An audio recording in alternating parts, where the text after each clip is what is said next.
ពេលណាខ្ញុំអង្គុយអញ្ចឹងចំកោងជាអត់បាននេះចូលរៀងដកចេះប៉ុន្តែក្នុងពងកហ្នឹងរៀងដូចឆ្កាតហើយរៀង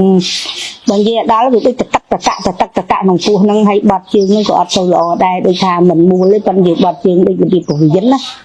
ចាហើយដល់ពេលខ្ញុំបានហូបថ្នាំហ្នឹងមុនបងទិញតែមួយកំប៉ុងនេះឯងដល់មួយកំប៉ុងហ្នឹងវារៀងធូរដែរធូរកូនដាក់នេះមកទៀតប៉ុន្តែវារៀងអន់តាំងពីមួយកំប៉ុងមកដែរតាដល់ហើយខ្ញុំលេបនេះបាត់ទៅកូនចេះតែមានលុយវាចេះតែទិញឲ្យបាន4 ដងហើយដល់គឺខ្ញុំថាលេងទិញលេងអីតាំងពីហ្នឹងមកក៏អត់អីរហូតមកដល់គឺឥឡូវហ្នឹងដែរចាព្រោះកាពះហ្នឹងខ្ញុំស្មានទៅថាក្នុងខ្លួនខ្ញុំកាពះហើយពីព្រោះណែនពងកណែនក្នុងធុងហ្នឹងហើយឆ្អល់ចុងហើមរៀងតទឹកចុកអង្គខ្នងតែសាឈឺក្បាលប៉ុន្តែពេលហូបអាហ្នឹងមួយរយៈហ្នឹងមកវាធូរវាថាបាត់វាអន់តាំងពីមួយកំប៉ុងនេះប៉ុន្តែខ្ញុំលេប4 ដង 4 កំប៉ុងហ្នឹងខ្ញុំចេះតែលឺកូនមានលុយចេះឲ្យលេបចេះលេបចា